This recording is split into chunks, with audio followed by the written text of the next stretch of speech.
ऋषभ से वीरांत तक नम कर सभी को भाव से, उनके बताए मार्ग को उत्साह से अति चाव से। निज चित्त शुद्धि के लिए अत्यंत निर्मल भाव से, तत्व चिंतन कर रहा हूँ सहज ही सद्भाव से। यदि पढ़े कोई चाव से, गहराई से अध्ययन करे, पठन पाठन करे, मन से भाव से चिंतन करे, और उसको लाभ हो तो होए मेरा चित्त भी प्रसन्न है हे बंधुवर, हम सभी अनुमोदन करें।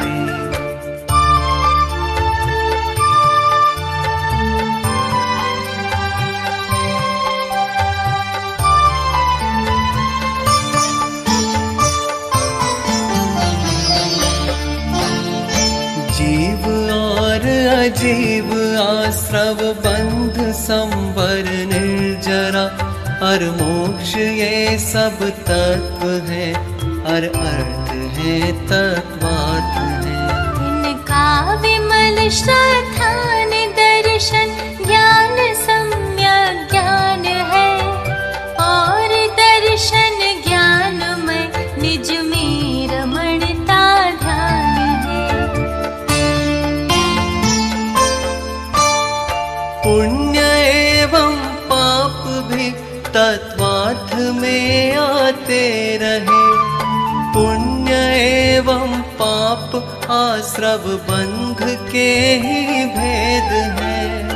पुण्य आश्रव पाप आश्रव इस तरह से बंध में, हम पुण्य बंधरु पाप बंधरु भेद करते रहे हैं।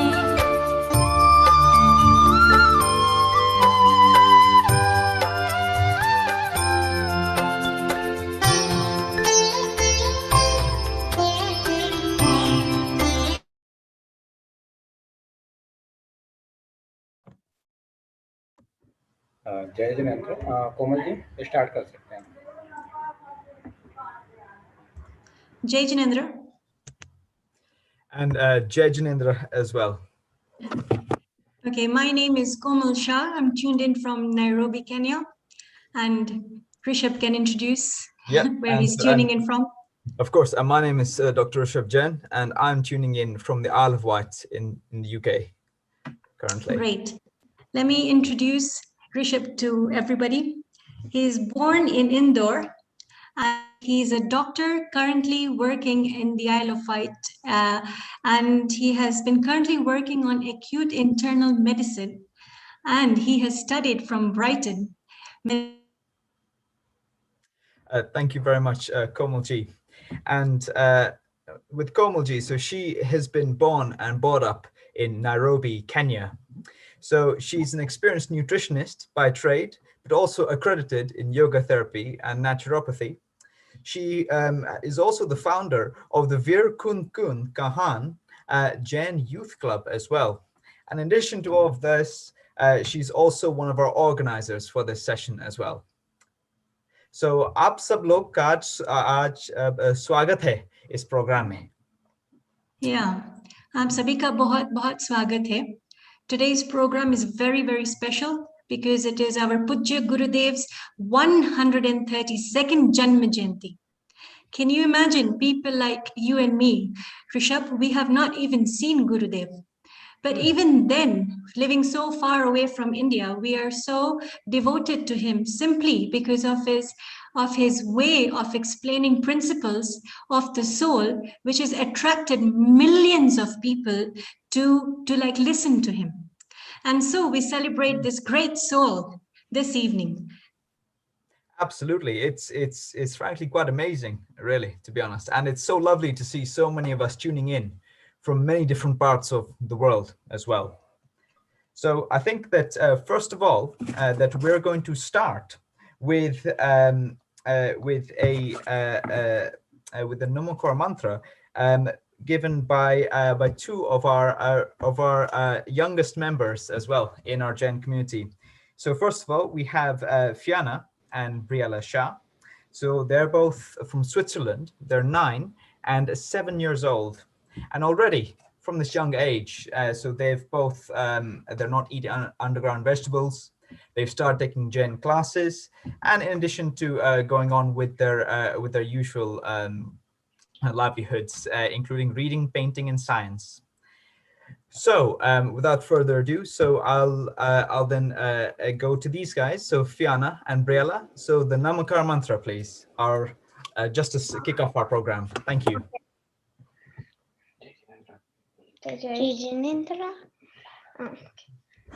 Namo Arihantaram, Namo Sitaram, Namo Ayayaram, Namo Uvachayaram, Namo Loe Savasahunam. Eso Panchamo Yaro, Save Pavapanasana, Mangalam Chisavesim, Paramam Hoi Mangalam. Param hoi mangalam. Chatari mangalam, arhanta mangalam, sita mangalam, sahu mangalam, kevali panato tammo mangalam. Chatari lokutama, arhanta lokutama, Sita Lokutama, Sahu Lokutama, Kevali Panato, Tammo Lokutamo. Chatarisharam Pavajami, Arantaram Pavajami, Sitesharam Pavajami, Sahu Saram Pavajami, Kevali Panatam, Tamam Sharam Pavajami. Thank you. Well done, Briella and Fiona. You spoke so well. Now we call Annie from India, who is a young scholar who can speak fluent Sanskrit, Hindi, and even Prakrit. Annie, please come forward with the Mangalacharan.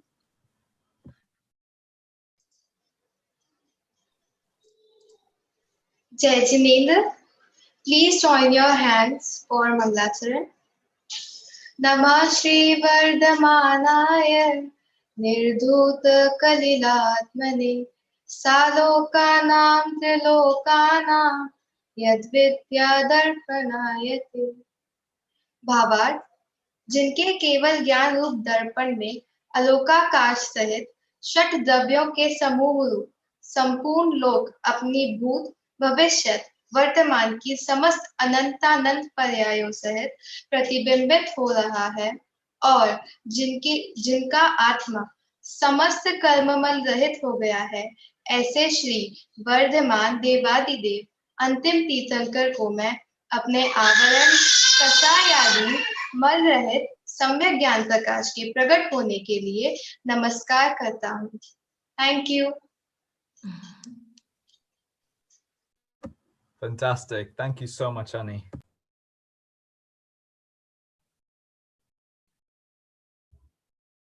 Next, we have Dia and Anya. Dr. Rishabh will now introduce them. Absolutely. So Dia and Anya. So so these guys, they're also 7 years old and twins. So they're both coming to us from Kenya. And despite also only being in the 3rd grade, they're also starting to develop a keen interest in Jainism, and they're going to show us one of their prayers.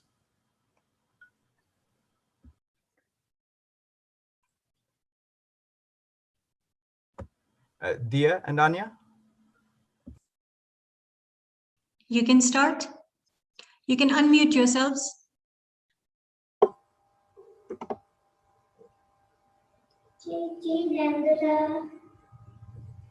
हे प्रभु चरणों में तेरे आ गए, हे प्रभु चरणों में तेरे आ गए,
प्रभु वरनी नहे निज ज्ञान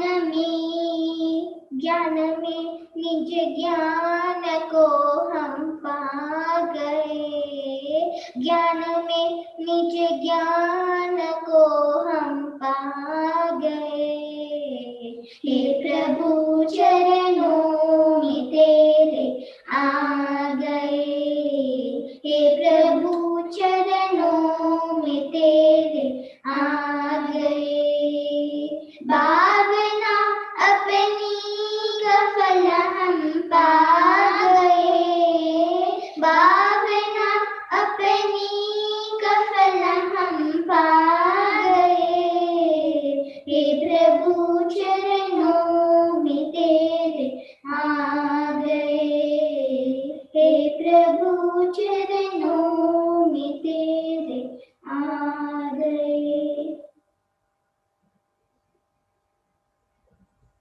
Wonderful. Thank you so much. And That I was think excellent, Dia and Anya. Well done. Now I would like to introduce our panel of speakers. We have our first speaker is Sanjay Kumarji Shastri from Kota. Second speaker is Dr. Sanjeev Goda. And our third speaker is Devendraji Jain. What do I say about our speakers? They are international youth icons. Surely everybody has heard their name. Whatever I say will always be very little. Sanjay Shastri ji is an excellent storyteller who has understood Jain principles very, very well.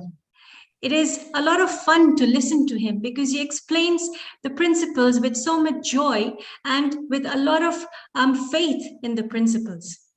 Without further ado, I call upon Sanjeev Shastri ji from Kota with his topic. He will introduce his topic.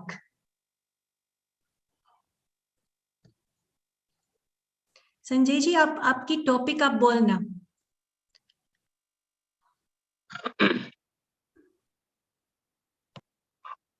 हमारा जो topic है आज का, कहान गुरुदेव ने हमको क्या दिया, गुरुदेव तत्व दर्शन, ये आज का टॉपिक है। चालू करना स्टार्ट करें क्या? कोमल जी स्टार्ट करें?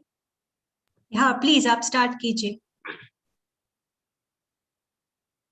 अज्ञान तिमिरांधानां ज्ञानांजन शलाकया चक्षुरुन्मीलितं येन तस्मै श्री गुरुवे नमः।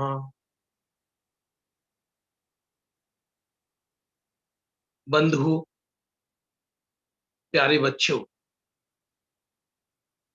आज हम जिस महापुरुष की चर्चा कर रहे हैं, मेरा विषय है गुरुदेव ने हमको क्या दिया। पूज्य गुरुदेव श्री कांजी स्वामी, उनके जीवन के विषय में तो आगे आने वाले अन्य वक्ता बताएंगे। व्यक्ति अपने कर्म से महान होता है, व्यक्ति का नाम से व्यक्ति महान नहीं होता, रूप से महान नहीं होता, व्यक्ति अपने कर्म से महान होता है।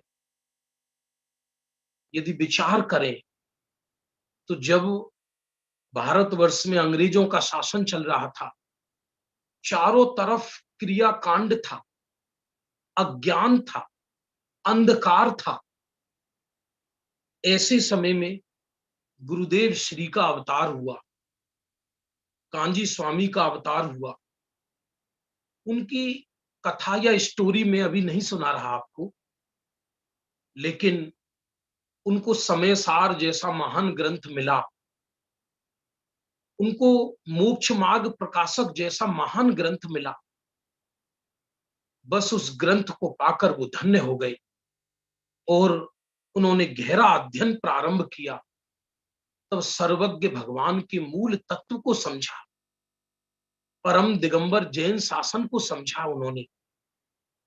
यद्यपि कांजी स्वामी ने अपना कोई अलग दर्शन या फिलॉसफी लोगों को नहीं सुनाई, कांजी स्वामी जी ने वही बताया जो भगवान महावीर ने बताया, जो आदिनाथ ने बताया।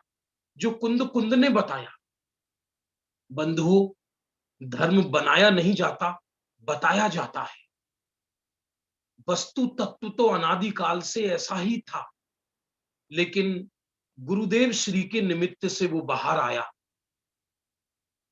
ऐसे बहुत विषय हैं, हम किस किस की चर्चा करें। जैसे क्रमबद्ध पर्याय, गुरुदेव श्री ने ये बताया कि होने वाला परिणमन सुनिश्चित है। जगत में दो तरह के द्रव्य हैं, जड़ और चेतन। जड़ पदार्थ में क्या हुआ, क्या हो रहा है, क्या होगा, ये सुनिश्चित है।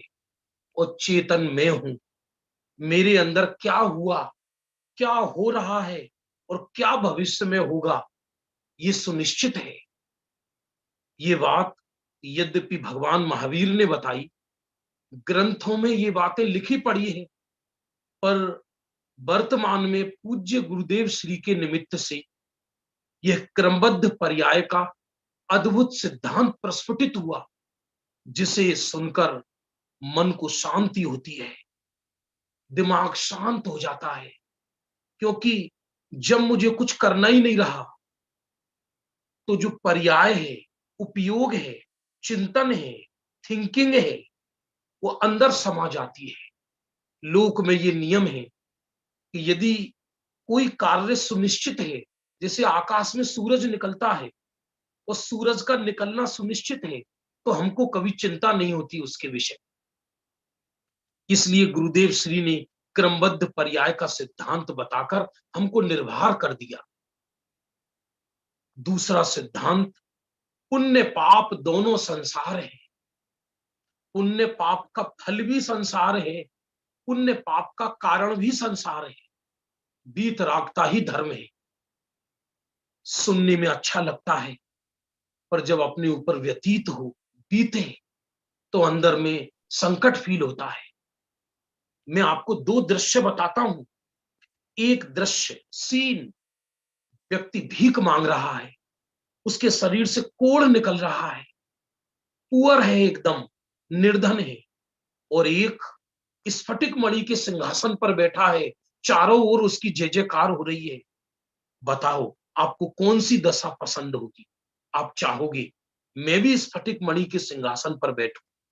लेकिन गुरुदेव श्री ने अनंत तीर्थंकरों के मार्ग का मंथन करके हमको बताया, ये पुण्य पाप के फल दोनों संसार हैं, इन दोनों में सुख नहीं है। और पुण्य पाप के फल का जो कारण है, शुभ और अशुभ भाव, ये दोनों संसार है। चाहे राजा हो, चाहे रंक हो। अरे गुरुदेव श्री ने तो ऐसी ऐसी बातें बताई हैं जिसे सुनकर व्यक्ति प्रफुल्लित हो जाए, प्रसन्न हो जाए। जिस भाव से जीव तीर्थंकर बनता है, तीर्थंकर पुण्य भाव का फल है। बंधुओं प्लीज लिसन, ध्यान पूर्वक सुनना। जिस भाव से पुण्य का बंध तीर्थंकर बनता है, वह भाव भी दुख का कारण है, बंध का कारण है। चाहे मैं स्वर्ग जाऊं, चाहे मैं नरक रहूं, चाहे मैं मध्य लोक में रहूं, चाहे त्रियंच गति में रहूं, आत्मा तो आत्मा है। पुण्य के फल से आत्मा महान नहीं हो जाता, पाप के फल में आत्मा दीन नहीं हो जाता। शुभ भाव करने से आत्मा महान नहीं हो जाता, अशुभ भाव करने से आत्मा दीन नहीं हो जाता। इसलिए पुण्य पाप का फल दोनों संसार है, और पुण्य पाप का कारण शुभ और अशुभ भाव, ये भी दोनों संसार है। दरअसल ये एक फिलॉसफी है। इसको एक एक विषय को समझने के लिए कम से कम एक एक समय तो चाहिए ही चाहिए, एक एक घंटा। फिर भी हम संक्षिप्त में चर्चा कर रहे हैं, गुरुदेव श्री ने हमको क्या दिया। जड़ की क्रिया में धर्म न थी। जड़ की क्रिया में धर्म न थी, इट मीन्स, इसका अर्थ क्या? ये जो मैं बोल रहा हूं, इट इज जड़ की क्रिया, ये जड़ की क्रिया है। मुंह से बोलने में धर्म नहीं है, हाथों को हिलाने में धर्म नहीं है, ताली बजाने में धर्म नहीं है, नाचने में धर्म नहीं है, पूजन करने में धर्म नहीं है। ये सब जड़ की क्रिया है। बल्कि जड़ की क्रिया में धर्म नहीं, क्योंकि जड़ तो पृथक द्रव्य है, पर द्रव्य है। मैं तो चेतन द्रव्य हूं, तो चेतन जड़ का कर्ता कैसे हो सकता है? गुरुदेव श्री ने ये हमको अमूल्य तत्व दिया। एक एक सिद्धांत ऐसा है, सुनकर मन मयूर नाच उठे। कोई प्रश्न हो सकता है कि जब जड़ की क्रिया में धर्म नहीं है, जड़ की क्रिया होती तो है, होने दो ना, होगी, अवश्य होगी, क्योंकि जड़ अपना काम करेगा, चेतन अपना काम करेगा। जड़ का नाश नहीं करना, जड़ की क्रिया का नाश भी नहीं करना, पर मैं उसका कर्ता भी नहीं, मैं तो मेरे भावों का कर्ता हूं। ये गुरुदेव श्री ने फरमाया। गुरुदेव श्री ने हमें दो द्रव्यों की स्वतंत्रता बताई, दो द्रव्यों की स्वतंत्रता, बहुत अद्भुत सिद्धांत बताया। आकाश में जगह कम है, वस्तुएं ज्यादा हैं, इसलिए आकाश के एक क्षेत्र में बहुत सारी वस्तुएं रहती हैं। ये शरीर है, इसी के अंदर आत्मा है, लेकिन आत्मा का एक भी प्रदेश शरीर रूप नहीं होता, और शरीर का एक भी परमाणु आत्मा रूप नहीं होता। शरीर की क्रिया का कर्ता आत्मा नहीं है, और आत्मा की क्रिया का कर्ता शरीर नहीं है। ये दो द्रव्य बिल्कुल स्वतंत्र हैं, कोई किसी का कर्ता धर्ता नहीं है।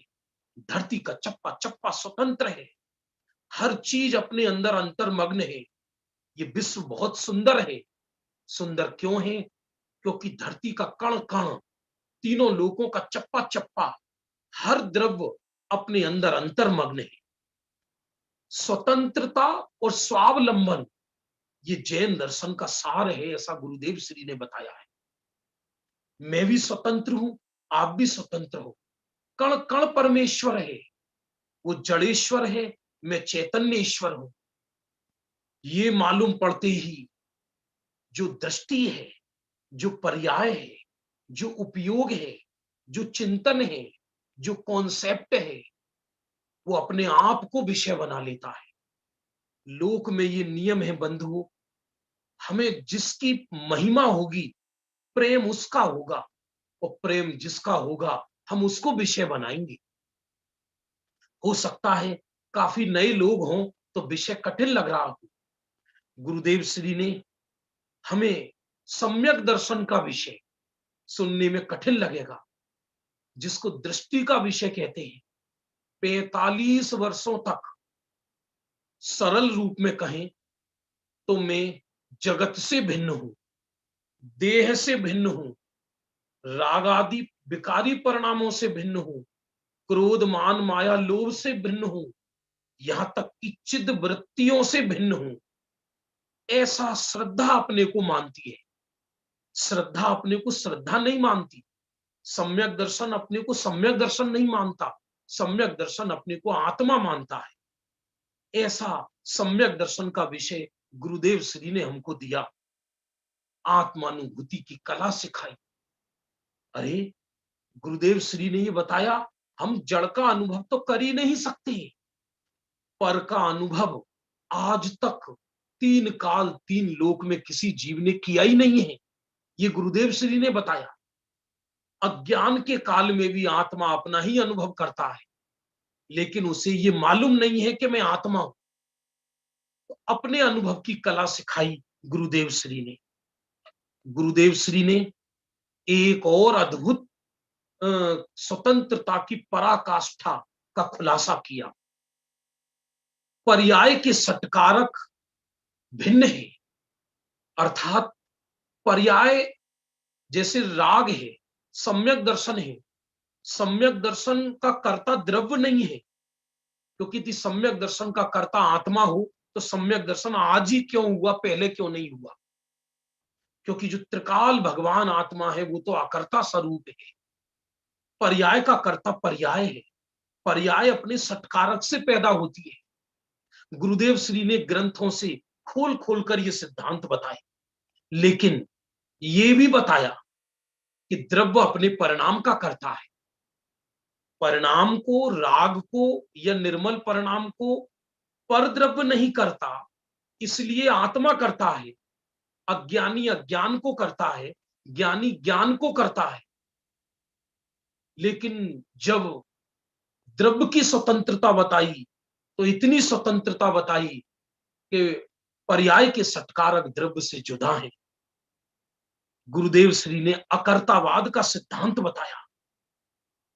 अरे मैं पर का कर्ता तो हुई नहीं, मैं देह का कर्ता तो हुई नहीं, मैं रागादि परिणाम का भी करता नहीं, अरे मैं परिणाम मात्र का करता नहीं, मैं एक चैतन्य स्वरूप परमात्मा हूं। ऐसी दृष्टि होते ही द्रव्य में निर्मल पर्याय उत्पन्न हो जाती है, सम्यक दर्शन उत्पन्न हो जाता है। तब अभेद से ये कहा जाता है कि ये परिणाम का कर्ता ये द्रव्य है। गुरुदेव ने दोनों बातें बताई, लेकिन सत्य को समझना चाहिए बंधुओं। एक द्रव्य दूसरे द्रव्य का कर्ता नहीं। ये मैंने हाथ उठाया, मैं हाथ उठाने का कर्ता नहीं। यदि मैं हाथ उठाने का करता हूं तो मुर्दा भी हाथ उठाए उठ जाएगा क्या? अरे शरीर का कर्ता तो हुई नहीं, लेकिन मेरे अंदर होने वाली पर्यायें उनका भी मैं सहज करता हूं या अकर्ता हूं।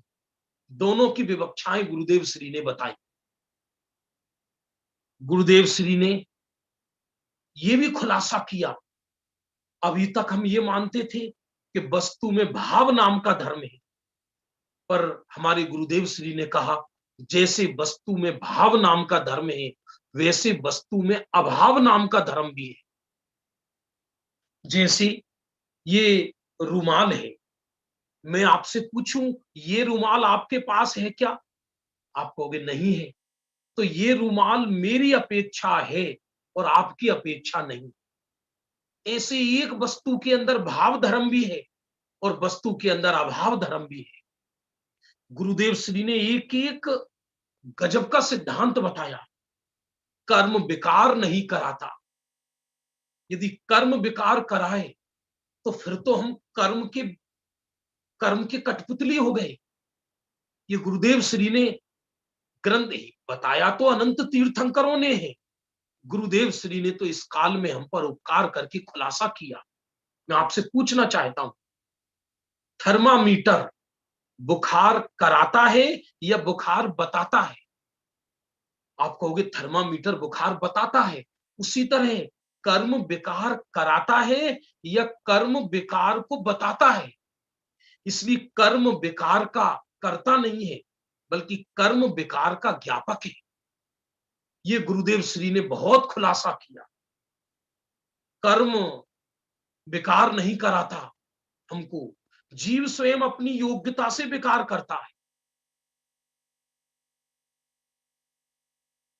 जिस भाव से तीर्थंकर गोत्र बंधाए वो भाव भी है। गुरुदेव श्री ने निश्चय व्यवहार का भी बहुत सुंदर निरूपण किया, बहुत सुंदर निरूपण किया है। गुरुदेव श्री की मूल देन है कि व्यवहार से निश्चय उत्पन्न नहीं होता, व्यवहार निश्चय का उत्पादक नहीं है बल्कि व्यवहार निश्चय का सहचर है, साथ रहता है। व्यवहार निश्चय का ज्ञापक है, व्यवहार से निश्चय उत्पन्न नहीं होता। ये गुरुदेव श्री ने खुलासा किया। पूर्णता के लक्ष्य से होने वाली शुरुआत ही सच्ची शुरुआत है। चौथे गुण स्थान में ही सिद्ध समान सम्यक दर्शन हो जाता है। चतुर्गति में कहीं भी भगवान आत्मा रहे, आत्मा का नाश कभी नहीं होता। आत्मा सदा एक सा एक जैसा रहता है। पंचम परम पारनामिक भाव कभी विकृत नहीं होता, वो सदा एक जैसा रहता है। ऐसा गुरुदेव श्री ने बहुत ही अनुपम सिद्धांत हमको बताए हैं। ऐसे ऐसे सिद्धांत बताए हैं जिसकी हम कल्पना नहीं कर सकते। गुरुदेव श्री ने हमको चरणानियोग भी सिखाया, अकेला द्रव्यानियोग ही नहीं सिखाया। सूखे नीम के पत्ते पर भी कोई पैर रखे तो कहते थे इसमें अनंत भगवान है। घास पर पैर मत रखो, इसमें हमारे अनंत भव के माँ बाप है। गुरुदेव श्री ने हमको वात्सल्य करना सिखाया। धन धन साधर्मी मिलन की घड़ी। साधर्मी को देखकर, अरे गुरुदेव श्री का प्रादुर्भाव क्या हुआ। जितना प्रेम हमें परिवारजन से या रिश्तेदारों से नहीं होता, जितना प्रेम हमें साधर्मी से होता है। इसलिए गुरुदेव की देन हम क्या कहें। गुरुदेव ने इस काल में हमको मुक्ति ही दे दी मानो, क्योंकि जब हमको मुक्त स्वरूप बता दिया, मुक्ति की इच्छा ही मिट गई। मैं वर्तमान में ही मुक्त स्वरूप चैतन्य भगवान आत्मा हूं। दूसरे शब्दों में कहें तो पूज्य गुरुदेव श्री ने इस वर्तमान पंचम काल को चौथा काल जैसा बना दिया। भरत क्षेत्र को विधेय क्षेत्र बना दिया, पामर को भगवान बना दिया और मुक्त स्वरूप दिखाकर मुक्ति की इच्छा ही समाप्त हो गई। हम कितना उपकार गाएं। एक कोई किसी को बीड़ी सिगरेट पिला दे, व्यक्ति उसी को दानवीर की उपाधि दे देता है, उसको महान कह देता है, उसको उदार कह देता है। गुरुदेव श्री ने हमारा मुख निगोद की ओर से फेर कर मोक्ष की ओर कर दिया है। हम उनका कितना उपकार गाएं। आज रविवार को ये केन्या, यूके, यूएसए और भारत के इस सामूहिक मंच पर जो गुरुदेव श्री की ये जन्म जयंती उपकार दिवस मनाया जा रहा है, ये बहुत ही अद्भुत है। मैंने संक्षिप्त समय में गुरुदेव ने हमको क्या दिया ये बताने का प्रयत्न किया है। हमारा समय हो चुका।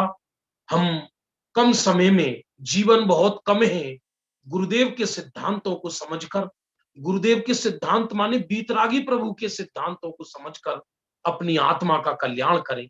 इसी भावना के साथ मैं अपने वक्तव्य को विराम देता हूं।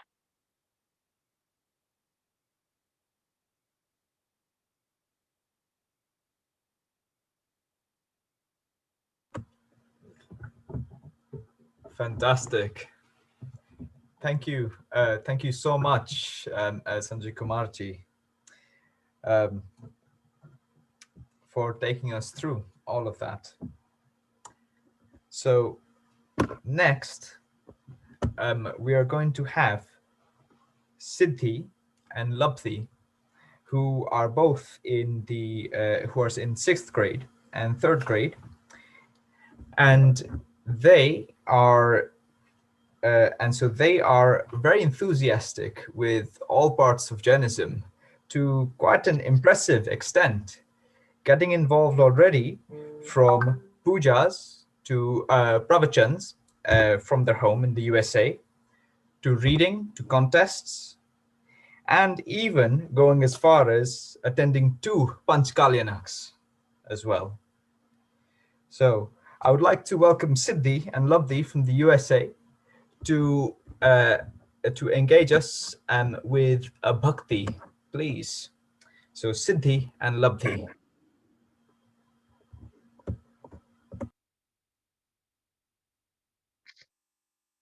Jai Janandra, my name is Siddhi Kapadia. And my name is Lavika Kapadia. We live in Crutchwood, Maryland, USA. And today we will sing the Guru Stuti. Na na na na balamari so Geet Guru na gashu Geet Guru na gashu Na na na na balamari so Geet Guru ji na gashu Geet Atamana gashu Atam Gyani Sukani Mariya Kahana Guruji Amane Ananta Bhavana Bandana Tanya Mukti Niberi Vake Seva Kareshu Charan Mereshu Bhakti Guru Ni Karishu Ki Guru Nagashu Takale pakale agana band Atma bhavna roke Gurudeva abho ashish amane Shakti swabhav malage Parabhavo na jata jnanane Swabhav mastir karishu Geet atamana gashu Na na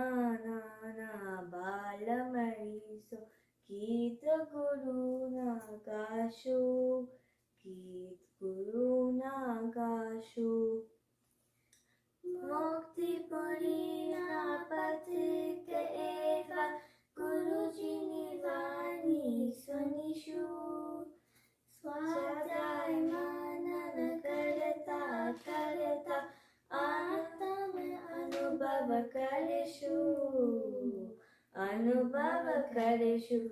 आनंद लेशु गुरु समसाहु बनि जाशु गीत गुरु ना गाशु नाना नाना बाल Marisa गीत गुरु ना गाशु गीत गुरु ना गाशु परम उपकारी श्री सद्गुरुदेव नो जय हो जय हो जय हो जय Jinendra.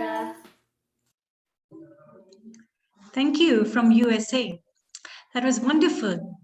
It was so enjoyable to listen to your bhakti and even to see your devotion that you're staying so far away, yet you are so devoted. So thank you to your parents as well.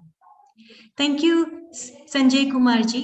Sanjay Kumar ji Nairobi भी आए हैं और हम सबका उनका प्रवचन बहुत ही अच्छा लगा था। और अब आ रहे हैं डॉक्टर संजीव गोधा जी, वो भी नैरोबी आ चुके हैं और अब उनको मैं बुलाती हूँ। बहुत ही पॉपुलर पंडित है amongst youngsters, just like our two other pandits, and he gives 3 pravachans a day on YouTube. Can you imagine his devotion? He's an excellent Pandit who is a director in Jaina, which is based in USA. And definitely he's a youth icon because he's always encouraging us. And secondly, he's always smiling when he's talking. Please come forward, Dr. Sanjeev Godhaji from Jaipur, and kindly introduce your topic.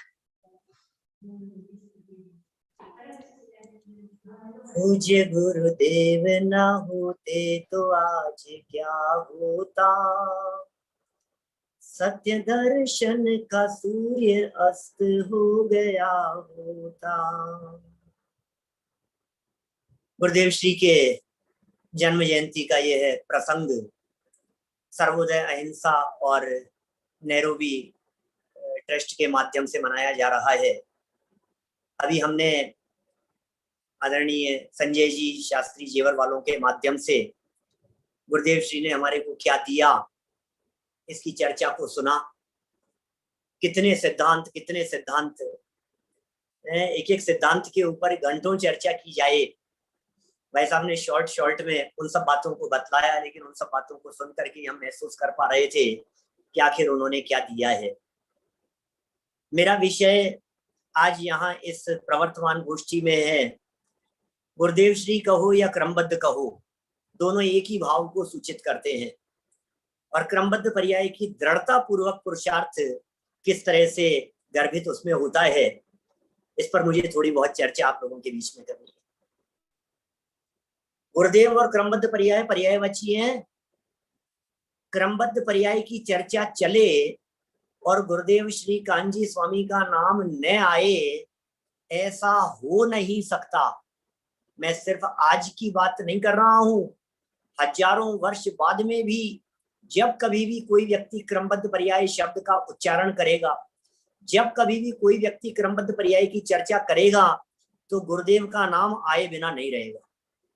गुरुदेव श्री और क्रमबद्ध पर्याय, गुरुदेव श्री के पहले क्रमबद्ध पर्याय शब्द नहीं था। क्रमबद्ध तो था, क्रमबद्ध शब्द नहीं था। क्रमबद्ध शब्द यदि किसी की देन है वर्तमान युग में, तो गुरुदेव श्री की देन है।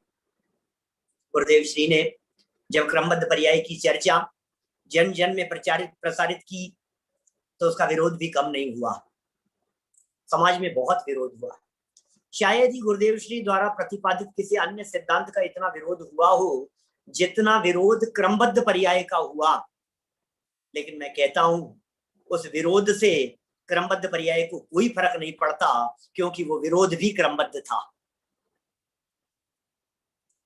जितना भी विरोध हुआ वो सब विरोध भी तो क्रमबद्ध था, स्वयं समय की पर्यायगत योग्यता के आधार पर होने वाला था। कौन बदले, कौन परिवर्तित करे, जब जब क्रमबद्ध पर्याय की चर्चा चलती है, दो महत्वपूर्ण प्रश्न सहज ही उठ जाते हैं। एक प्रश्न उठता है अकाल मृत्यु को लेकर के, आज हमारी चर्चा का वो विषय नहीं है। और दूसरा महत्वपूर्ण प्रश्न, फिर पुरुषार्थ का क्या होगा। सब कुछ निश्चित है तो पुरुषार्थ का क्या होगा। फिर हमारे हाथ में क्या है, फिर तो हम बंध गए, फिर तो हम पराधीन हो गए भाई साहब, फिर तो हम परतंत्र हो गए हैं। अरे गुरुदेव श्री, आपने क्या क्रमबद्ध की बातें बता दी है, सब कुछ क्रमबद्ध है, सब कुछ क्रमबद्ध है, सब कुछ निश्चित है, फिर न हम क्या करें बतलाओ, कुछ भी नहीं कर सकते हम तो। भैया तुम किस करने की बात कर रहे हो, किसे करना समझ रहे हो। हमें एक बात यह बतलाओ, सच में करना क्या होता है, क्रिया क्या होती है। मैं कभी कभी पूछता हूँ, सब बातें गुरुदेव ने बहुत खोल खोल करके कही है। ज्ञान स्वभाव गे स्वभाव नामक पुस्तक में गुरुदेव श्री के क्रमबद्ध पर्याय के ऊपर जितने प्रवचन हैं वो सब लिपिबद्ध हैं, प्रकाशित हैं। डॉक्टर हुकमचंद जी वारिल्ल साहब ने क्रमबद्ध पर्याय अनुशीलन नामक पूरी पुस्तक लिखी है। हम पढ़ाते हैं महाविद्यालय में वर्षों से, साल भर चलता है, 2-4 महीना तो चलता ही है वो विषय क्रमबद्ध पर्याय के बारे में। हमें तो संक्षेप में यहाँ 10-5 मिनट में आपके बीच में चर्चा करनी है कि आखिर ये क्रमबद्ध पर्याय और पुरुषार्थ का क्या संबंध है। मैं एक बात पूछता हूं, आज क्रमबद्ध की चर्चा चल रही है और आप ये कह रहे हैं पुरुषार्थ का क्या होगा, फिर हमारे हाथ में क्या होगा। मेरा एक क्वेश्चन है आपसे, क्वेश्चन ये है कि जब तक आपने क्रमबद्ध की चर्चा नहीं सुनी थी, आज आपने सुनी ना, और आप क्रमबद्ध और पुरुषार्थ की बात कर रहे हैं। मेरा प्रश्न है, कल तक क्रमबद्ध था या नहीं था, कल तक था या नहीं। आज यदि आपको ऑब्जेक्शन लग रहा है क्रमबद्ध और पुरुषार्थ को लेकर के, मेरा ये प्रश्न है, कल क्रमबद्ध था या नहीं। साहब कल भी था तो सही क्रमबद्ध, तो इसका मतलब यह है कि क्रमबद्ध तो सदा काल से है। जब आप जन्म से लेकर के आज तक आपकी समस्त अवस्थाएं क्रमबद्ध हुई है, तो फिर आपको पुरुषार्थ को लेकर के आज ही ऑब्जेक्शन क्यों, आज ही ऐसा क्यों लग रहा है। फिर क्रमबद्ध का क्या होगा, फिर क्रमबद्ध का पुरुषार्थ का क्या होगा, फिर हमारे हाथ में नहीं रहेगा। कल क्या कर रहे थे, आपको दुकान खोलनी है, दुकान खोलो रहे, तुम्हारे खोलने से खुलती भी नहीं है दुकान, तुम्हारे बंद करने से बंद भी नहीं होती है, रोटी खाने से रोटी नहीं खाया जाता है। तुम जिसे पुरुषार्थ समझ रहे हो वो पुरुषार्थ नहीं है। गुरुदेव श्री ने कहा वो नपुंसकता है। गुरुदेव श्री कहते हैं ये अपराध है। कुत्ते की तरह यूं करूं, वजन अपने माथे पर लेकर के बैलगाड़ियों को खींचने वाले कुत्ते की तरह बार बार में कहा करते थे, मैं ये कर रहा हूं, मैं ये कर रहा हूं, मैं ये कर रहा हूं। अरे भैया पहले ये समझ लो पुरुषार्थ कहते किसे है, पुरुषार्थ किसे कहते हैं। वीर्य गुण का नाम है पुरुषार्थ। जीव के वीर्य गुण की पर्याय है पुरुषार्थ। ये वीर्य नाम का गुण जीव में तो पाया ही जाता है, अचेतन द्रव्यों में, पुद्गलों में भी पाया जाता है। आपको ऐसा लगता होगा कि साहब हम नहीं करेंगे तो कैसे होगा, विकल्प तो करने ही पड़ेंगे, विकल्प तो करने ही पड़ेंगे। पंडित जी मान लिया कि मैं पर का करता धरता नहीं हूं, लेकिन विकल्प तो करता हूं, विकल्प तो करता हूं, बिना विकल्प के कैसे काम हो जाएगा। तो पता है, सुनो क्या कहते हैं गुरुदेव, वो कहते हैं अचेतन द्रव्यों में काम कैसे हो रहा है, इस फैन का परिणमन कैसे हो रहा है। ये जो फैन चल रहा है, ये फैन कैसे चलते चलते रुक जाता है, बादलों का गरजना कैसे होता है, बादलों का बरसना कैसे होता है, रेनबो स्काई में दिखाई देने वाला रेनबो वो कैसे बन गया है, इंद्रधनुष कैसे बन गया है, बिजलियां कैसे कड़क रही है, धरती कैसे फट जाती है, वस्तु नई से पुरानी कैसे हो जाती है। भैया जब बिना विकल्प के पुद्गलों में परिणमन हो सकता है, अचेतन द्रव्यों में बिना विकल्प के काम हो सकता है, तो चेतन ही कार्य करने का विकल्प क्यों करे, ये बताओ। समझ में आ रही है बात। पेड़ कौन उगा रहा है, अनार कैसे लग गई है, आम के पेड़ कैसे उग गए हैं, उनमें फल कैसे लग गए हैं, उन्हें कौन बड़ा कर रहा है, जंगल में कैसे पेड़ पौधे उग रहे हैं। आप एक एक चीज के बारे में विचार करेंगे तो आपका दिमाग घूम जाएगा कि ये हो क्या रहा है दुनिया में, ये प्रकृति में हो क्या रहा है। अनार को खोल करके देखिए, जैसे ही अनार को खोल करके देखते हैं, अब उसमें दाने निकल रहे हैं भाई साहब। कैसे निकल रहे हैं? एक एक सेट है, लाइन से सेट है, एक के बाद एक लगे हुए हैं।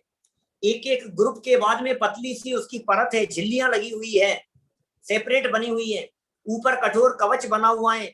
एक दाना लाल है, दूसरा सफेद है, एक आधा लाल है, एक आधा सफेद है, एक मीठा है, एक खराब है, एक गल गया है। कौन कर रहा है? आम में मिठास और नींबू में खटास कौन डाल रहा है? कौन कर रहा है? प्रकृति को यदि आप देखेंगे तो आपको सारा जगत क्रमबद्ध नजर आएगा। वस्तु क्रमबद्ध है, वस्तु का परिणमन क्रमबद्ध है। यह बात अलग है कि हमने इन बातों को पहले कभी सुना नहीं था, पहले कभी जाना नहीं था। ग्रंथों को खोल खोल करके बतलाया, उनसे पूछा। डॉक्टर हुकुमचंद जी वारिल साहब ने उनसे इंटरव्यू लिया क्रमबद्ध को लेकर के, कांजी स्वामी से। गुरुदेव श्री के जीवन चरित्र के संदर्भ में एक इंटरव्यू मैंने दादा से लिया। अरे पंकज जी प्रोफेसर हैं डलास टेक्सास के, अभी तो इंडिया शिफ्ट हुए हैं, अभी 2-4 महीने पहले वो आए हुए थे और गुरुदेव के संदर्भ में पीएचडी का कुछ काम था, उनका थीसिस लिख रहे थे। हमने एक इंटरव्यू लिया, खोल खोल करके सारी बातें पूछी दादा से।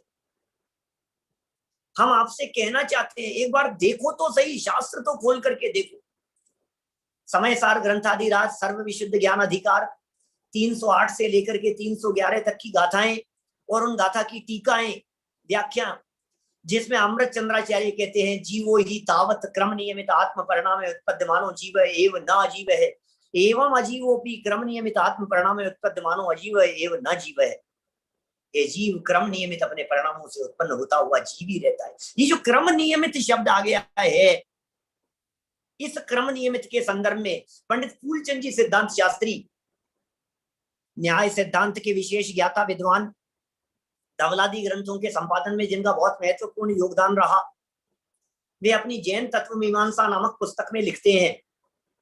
क्या लिखते हैं? वे कहते हैं क्रम नियमित का वही अर्थ है जो वर्तमान युग में कांजी स्वामी के माध्यम से क्रमबद्ध पर्याय के रूप में बतलाया जाता है।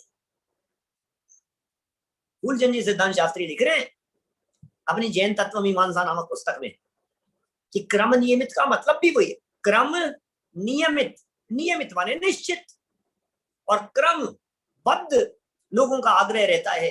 बतलाओ क्रमबद्ध पर्याय कहाँ है, बतलाओ क्रमबद्ध पर्याय कहाँ है। अरे भाई साहब कहाँ बतलाएं? गुरुदेव ने कहा ये बतलाने की चीज नहीं है, ये फीलिंग की चीज है। हर पदार्थ को देखो आपको क्रमबद्ध परिणमन नजर आएगा। पौधों के अंकुरित होने से लेकर के विशाल वट वृक्ष होने तक आपको क्रम नजर आएगा। बालक के गर्भ में आने से लेकर हर महीने के चित्र आपको साइंटिस्ट लोग बतला देंगे, डॉक्टर्स बतला देंगे।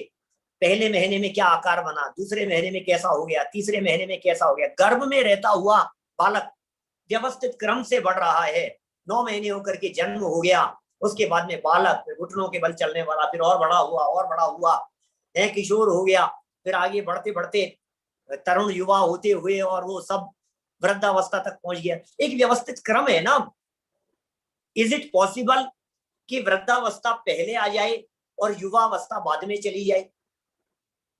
ऋषभ जी, हो सकता है ऐसा? ओल्ड एज पहले आ जाए और यंग एज जो है ये ओल्ड एज के बाद में चली जाए? Is not possible. एक सिस्टमेटिक क्रम है इनका, सीक्वेंस है इनकी। दुनिया में जो भी काम हो रहा है वो सीक्वेंस में हो रहा है, हर काम सीक्वेंस में हो रहा है। आपकी एज सीक्वेंस में बढ़ रही है, हर चीज में क्रम है, हर चीज में नंबर है। यही पता नहीं आपको क्या हो जाता है। जब क्रमबद्ध की चर्चा थोड़ी बहुत भी हम करने लगते हैं तो आपको पुरुषार्थ पुरुषार्थ पुरुषार्थ की समस्या खड़ी होती हुई दिखाई देती है। टोडरमल जी के पुरुषार्थ सिद्धि उपाय के ऊपर भी गुरुदेव ने प्रवचन किए। टोडरमल जी साहब ने पुरुषार्थ सिद्धि उपाय में पुरुष का अर्थ किया, पुरुषार्थ का अर्थ किया। अरे उत्तम चेतना गुण का स्वामी होकर के प्रवर्तन करे, उसका नाम पुरुषार्थ है, इसका नाम पुरुषार्थ है। ज्ञान दर्शन का नाम पुरुषार्थ है, चेतना का नाम पुरुषार्थ है, सहज ज्ञाता दृष्टा रहने का नाम पुरुषार्थ है। सहजता में पुरुषार्थ होता है भैया, सहजता में पुरुषार्थ होता है।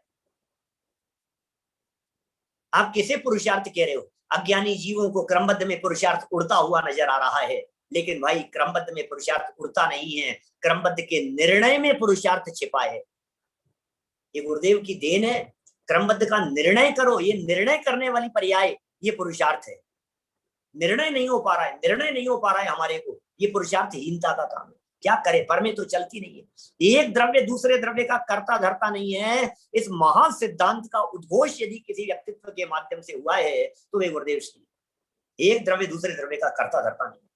एड़ी से चोटी तक का जोड़ लगा लो आप, एक द्रव्य दूसरे द्रव्य का कर्ता धरता नहीं हो सकती है। इस महान सिद्धांत को किसने प्रतिपादित किया? आगम से निकाल निकाल करके बतलाया। दादा ने उस काम को किया। डॉक्टर हुकुमचंद जी वारिल साहब ने अपने अनुशीलन के अंदर निकाल निकाल करके उमा स्वामी आचार्य ने कहा सर्व द्रव्य पर्यायेषु केवलस्य, उसकी टीका में सर्वार सिद्धि के अंदर लिखा, कुंद कुंदाचार्य देव ने प्रवचन सार की 99वीं गाथा के अंदर लिखा, 38वीं गाथा के अंदर इस प्रकार का प्रकरण आया। कदम कदम पे इस तरह की निकाल कार्तिकेय प्रेक्षा की गाथाएं प्रस्तुत कर दी। जम जस जम्मी देशे जेण विहानेण जम्मी कालम्मी ऋणादम जिनेण जम्मम वायहम वर्णम तम तस् तम विदेशे तेण विहानेण तम्मी कालम्मी को सक्कदि वारेदुम बिंदु वाते जिनिंदु वा एवं जो निश्चयदो जान दम्माणि सब पज्जाए सो सद्दिट्ठी सुद्धो जो संकदि सोहु कुद्दिट्ठी। क्या क्या बातें निकाल निकाल करके सामने रखी है, क्या तत्व आ गया है।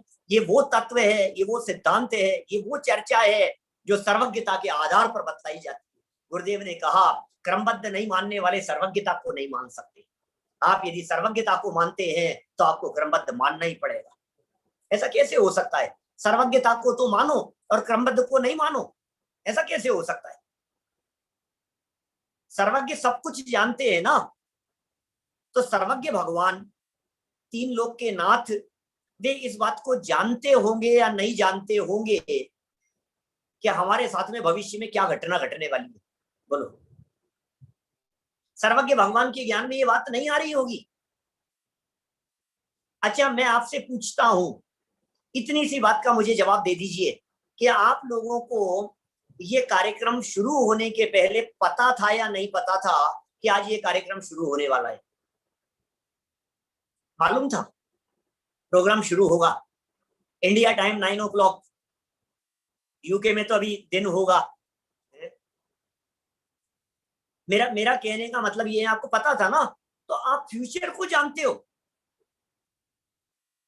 फ्यूचर काम होने के पहले 15 दिन पहले, 1 महीने पहले, 2 महीने पहले, 6 महीने पहले, साल भर। अरे इतना नहीं, भगवान के ज्ञान में भी फ्यूचर झलक रहा है। जब हमारे ज्ञान में फ्यूचर झलक सकता है तो भगवान के ज्ञान में फ्यूचर क्यों नहीं झलकेगा? ये बताइए। प्रश्न तो यहाँ खड़ा होता है पुरुषार्थ को लेकर के। भैया, जब काम अच्छा होता है तो आप कहते हो पुरुषार्थ किया, जब काम बिगड़ जाता है तो फिर किसने किया? ये बतलाइए। गुरुदेव ने हमें बतलाया कार्य 5 समवाय से होता है। 5 समवाय से होता है। कोई भी काम होता है तो उसमें स्वभाव, पुरुषार्थ, निमित्त, होनहार, काल अवधि, 5 होते हैं। जब भी कोई काम होता है, बिना पुरुषार्थ के काम नहीं होता। भाई साहब, जितने सज्जन सुन रहे हैं, किसी के कोरोना हुआ होगा, मुझे भी हुआ है, हो करके ठीक हो गए, हो चुका था काफी 5-6 महीने पहले हुआ था। मुझे ये कहना है, आपसे ये पूछना है, मुझे एक बात का मुझे जवाब दे दीजिए। तबीयत ठीक रहती है तो हमने किया, और मेंटेन करके चलता हूँ। ऐसा मेंटेन करके चल रहा हूँ, क्या बात कर रहे हो आप? लेकिन प्रश्न है, जब बिगड़ जाती है तो किसने बिगाड़ी? आंखों पर चश्मा हमारे से पूछ करके, बहुत लोगों के कान में मशीन लग जाती है, बहुतों के सर से बाल उड़ जाते हैं, बहुतों के सफेद हो जाते हैं। लोग ये कहते हैं, पंडित जी काले तो हमने ही किए हैं, सफेद तो हमने नहीं किए थे। काले तो हमने किए ना। अरे भाई, काले भी तुम नहीं करते हो। हर कार्य 5 समवाय से हो रहा है। ये जो महासिद्धांत है, ये जो बातें खुल करके सामने आई है, ये जो ज्ञाता दृष्टापन के पुरुषार्थ की बात गुरुदेव के प्रवचनों में निकल करके आई, ये कुछ अद्भुत बातें थी। पुरुषार्थ ना, क्रमबद्ध में पुरुषार्थ की बात कर रहे हो ना आप। हम आपसे पूछ रहे हैं, एक फिर प्रश्न नया हमारा, अरहंत सिद्ध भगवान पुरुषार्थी है या नहीं? सिद्ध भगवान पुरुषार्थी है या नहीं है? बोलो, हैं? क्या पुरुषार्थ कर रहे हैं भाई साहब? सिद्ध भगवान क्या पुरुषार्थ कर रहे हैं? सिर्फ जान रहे देख रहे हैं, सिर्फ जान रहे देख रहे हैं, यही तो पुरुषार्थ है। अरे ज्ञाता दृष्टापन का नाम पुरुषार्थ है। जानने देखने का नाम पुरुषार्थ है, और कोई पुरुषार्थ नहीं होता है। असली पुरुषार्थ ये होता है ज्ञाता दृष्टापन, इसे ही असली पुरुषार्थ कहते हैं। कभी कभी मैं ये कहता हूं, बोलने में पुरुषार्थ है कि चुप रहने में पुरुषार्थ है? मौन रह करके दिखाओ थोड़ी देर, तो आपको पता लग जाएगा मौन रहने में कितना पुरुषार्थ लगता है। आप निकल रहे हो रोड से और आपको 100 यूरो, आपके केनिया की करेंसी, आपके डॉलर, $100 का नोट आपको रोड पर, $500 का नोट यदि आपको पड़ा हुआ मिला, इंडिया में 2000 रुपए का नोट यदि आपको बाहर रोड पर दिखाई दे रहा है और आसपास में कोई नहीं है, मैं आपसे पूछता हूं, उठाने में पुरुषार्थ है कि नहीं उठाने में पुरुषार्थ है? बोलो, पुरुषार्थ किसमें है? उठाने में। उठाने में तो आपको झुकना पड़ेगा, उठाने में तो कमर टेढ़ी करनी पड़ेगी, आपको नीचे होना पड़ेगा, लेकिन नहीं उठाने में पुरुषार्थ है। माने कुछ नहीं करने का नाम पुरुषार्थ है, ये गुरुदेव श्री ने दिया हमारे। ज्ञाता दृष्टा रहने का नाम पुरुषार्थ है।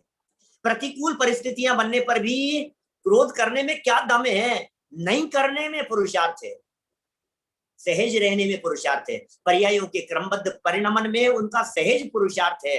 हर पर्याय अपनी योग्यता से, अपनी वीर्य शक्ति के आधार पर परिणमन कर रही है, ये उनका पुरुषार्थ है।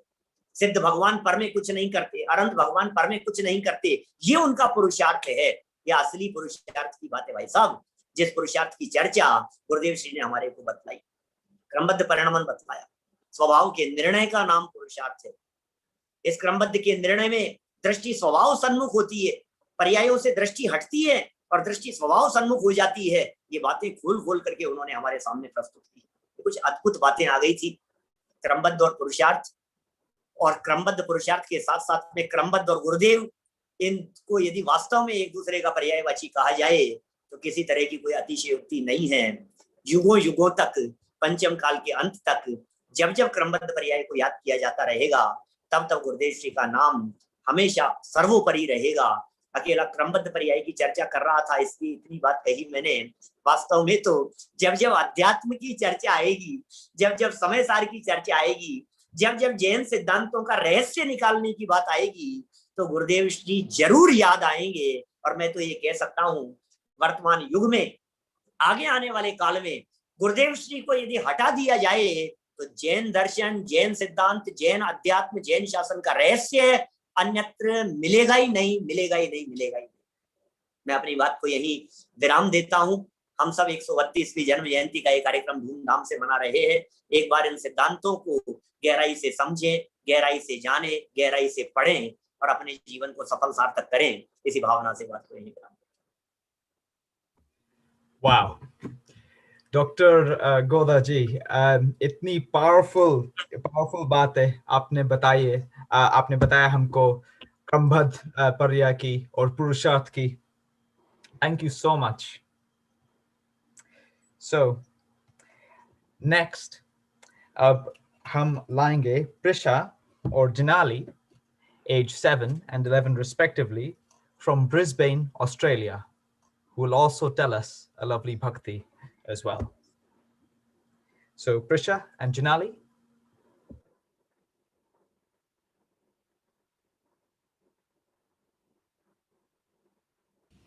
Jai Jinendra everybody. Today we're going to sing Gurudeva Stuti.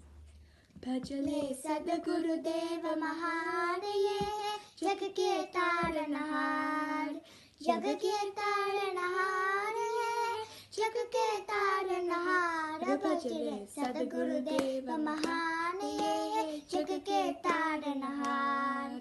उमराला में जन्म लिया मोती चंद कुलचंद, कहान जिनका नाम है जगत वंद्य अनूप। भजल सदगुरुदेव महान, ये है जग के तारनहार।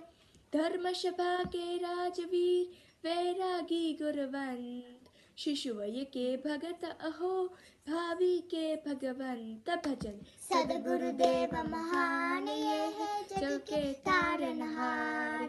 स्वर्णपुरी साधना भूमि मंगल तीरथ धाम, तू परमात्मानंद से काजे हिंदुस्तान भजले सदगुरुदेव महान ये है जग के तारनहार। दिव्य तुझ दीदार है दिव्य अलौकिक ज्ञान, दिव्य अनुभव वाणी में दिव्यत अपरंपार भजले सदगुरुदेव महान ये है जग के तारनहार। सूक्ष्म तत्व ज्ञानी हो आत्मानुभवी संत, रत्न त्रय दातार हो वंदन कोटि अनंत भजले सदगुरुदेव महान ये है जग के तारनहार। जय Jinendra. Well done, Prishali and Jinali, all the way from Australia. Australia is sleeping right now, but Jinali and Prisha are awake, telling us a wonderful bhakti. Obviously, it was recorded. Okay, moving on to our next speaker. Our next speaker is Devendra Ji from Rajasthan.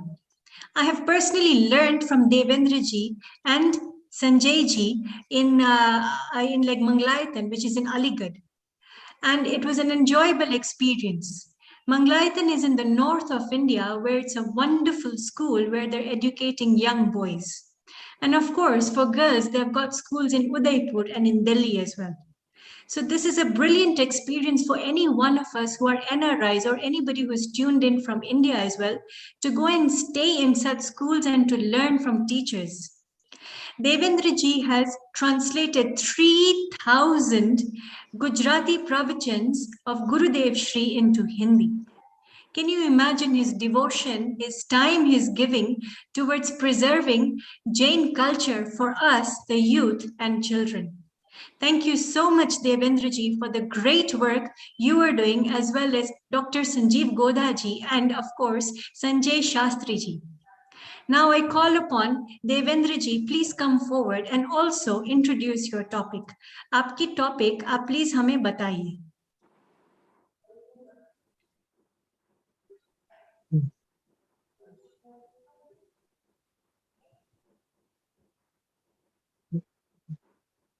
Hello, हाँ, जय जिनेंद्र सभी को। आवाज आ रही है? जी भाई साहब, आपकी आवाज आ रही है। आ रही है ना? अहो उपकार जिन वर्णो कुंद नो ध्वनि दिव्य नो, जिन कुंद ध्वनि दाता अहो ते गुरु कहान नो। पूज्य गुरुदेव श्री कांजी स्वामी की 132वीं मंगलकारी जन्म जयंती के पावन अवसर पर हम सभी लोग उनके गुणानुवाद और उनके द्वारा प्रतिपादित जैन दर्शन के आधारभूत सिद्धांतों का रसपान करने के लिए यहाँ एकत्रित हुए हैं। पूज्य गुरुदेव श्री के बारे में वास्तव में जितना कहा जाए उतना कम है, क्योंकि उन्होंने हमको इतना दिया है, उनके हम पर इतने उपकार हैं कि जिसके लिए ये कहा जाता है कि सारे समुद्र की हम स्याही बना लें, सारे वनस्पति की हम कलम बना लें और सारी पृथ्वी का हम पेपर बना लें, तो भी गुरुदेव श्री के उपकारों से हम ऋण मुक्त नहीं हो सकते। क्योंकि जब एक जन्म के अभाव का, जिसमें भी कोई गारंटी नहीं, लेकिन एक मृत्यु को टालने वाला, एक जीवन दान देने वाले डॉक्टर की भी जब हम इतनी महिमा करते हैं, वो भी हमको भगवान से कम नहीं लगता। तो जिन्होंने हमारे अनंत जन्म मरण को टाला है, जिन्होंने हमारे अनंत जन्म मरणों को मिटाने का मार्ग हम लोगों को बताया है, हम उनके उपकारों को किन शब्दों में वर्णन कर सकते हैं। पूज्य गुरुदेव श्री के जीवन के संबंध में ये मेरा जो विषय है कि पूज्य गुरुदेव श्री का जीवन में जो उनकी क्या आध्यात्मिक झलक उनकी दिखाई देती थी, अथवा दूसरा उनके जीवन में आगम और अध्यात्म की या अंतर्बाह्य की जो संधि है वो किस प्रकार की थी। देखिए, ये अपन जानते हैं कि पूज्य गुरुदेव उमराला गांव में उनका जन्म हुआ और जन्म से ही वो आजन्म वैरागी थे, मतलब जन्म से ही उनको समझ लीजिए वैराग्य उनको विरासत में जैसे मिला हो। तो इतने वैरागी,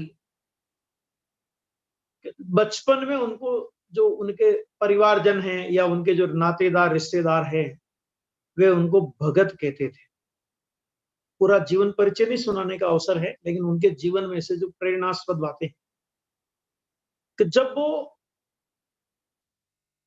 उमराला छोड़ करके, प्लेग फैल गया था उमराला में, तो उमराला छोड़ करके जब वो पालेज आए, और पालेज में जब वो अपने पिताजी के साथ वहां रहे, और 17 वर्ष की उम्र से लेकर 22 वर्ष तक की उम्र तक गुरुदेव श्री ने दुकान चलाई। गुरुदेव श्री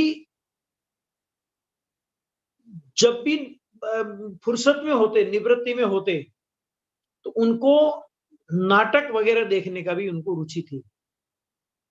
और नाटक में भी जैसे अपन लोग कोई भी नाटक वगैरह इस प्रकार का कुछ भी देखते हैं, तो अपन लोग उसके राग रंग के प्रसंगों पर ज्यादा फिदा होते हैं। लेकिन गुरुदेव श्री अपने प्रवचनों में उन नाटकों के संस्मरण सुनाते हुए कहते हैं कि हम ये नाटक देखने गए, और उस नाटक में हमने अनुसुईया के नाटक में अनुसुईया अपने बालक को सुलाती है झूले में, तो लोरियां गाती है, बेटा तू शुद्ध है, तू बुद्ध है, तू निरंजन है, तू संसार की माया को उससे तू रहित होने वाला, इत्यादि इत्यादि। माने कहने का अर्थ ये कि उस बाल महात्मा हमारे जो गुरुदेव श्री थे, कि उन पर उनके जीवन, उनके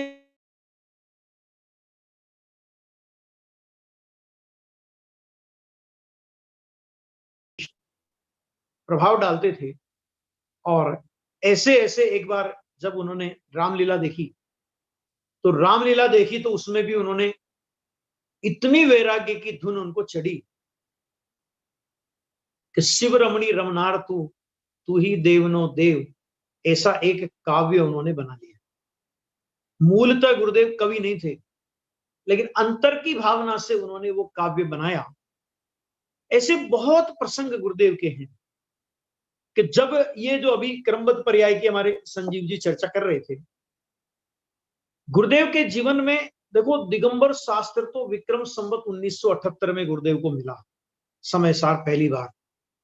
लेकिन जब गुरुदेव श्री ने दीक्षा ली, और दीक्षा लेने के तुरंत बाद विक्रम संवत 1970 में गुरुदेव ने दीक्षा ली है, और गुरुदेव श्री ने दीक्षा लेने के, जब गुरुदेव दीक्षा का भी कठोर आचरण पालन करते थे, तो उनके गुरु भाई उनको ये कहते थे कि अनंत भव अगर हमारे केवल ज्ञानी ने देखे हैं, तो उसमें से एक भव कम नहीं हो सकता।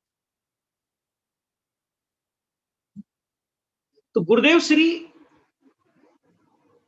अपने प्रवचनों में बोलते हैं कि हम नए नए दीक्षित थे, तो एक आध साल तो हमने ये बात सुनी, कुछ बोले नहीं, लेकिन उसके बाद गुरुदेव श्री ने सिंह गर्जना की, जिसने केवल ज्ञानी के केवल ज्ञान का निर्णय किया।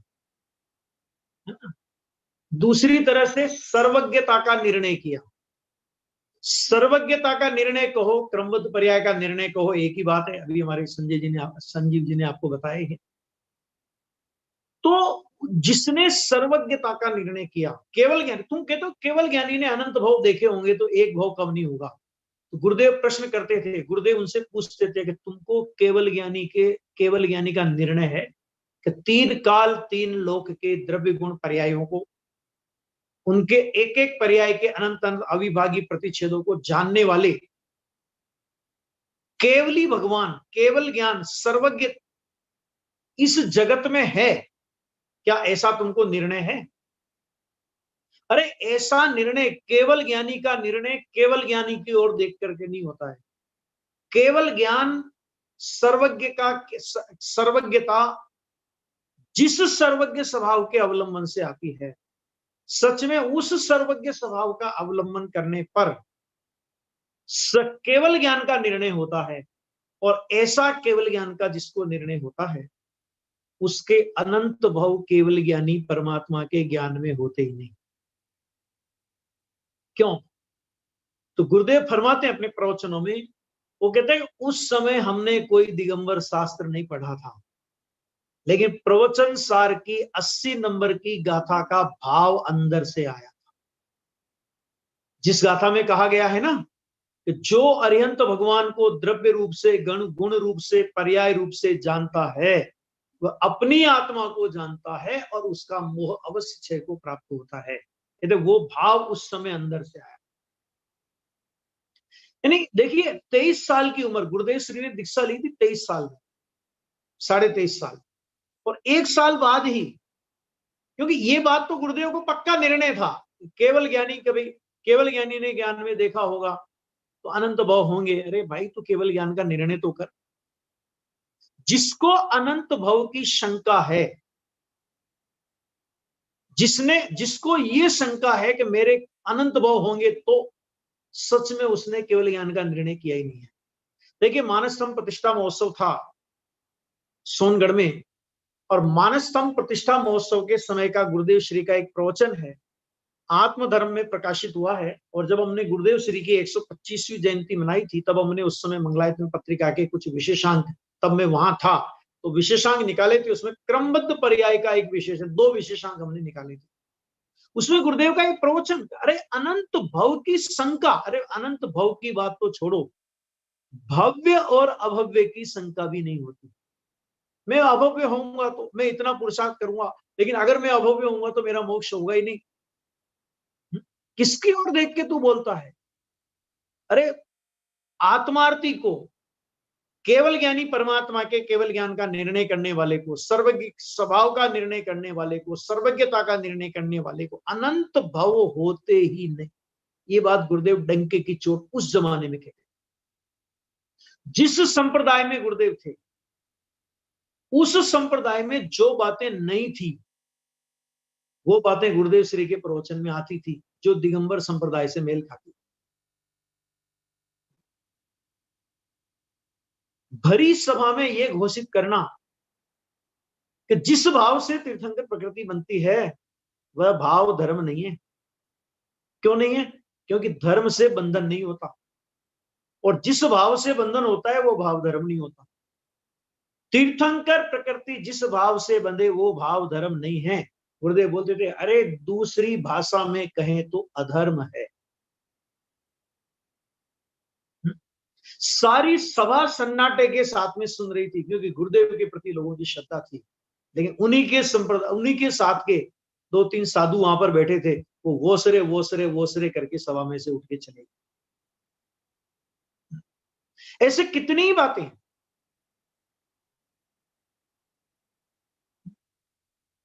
और भी अपन बहुत सारी बातें हैं, जैसे मूर्ति पूजा के संबंध में बात उठी थी।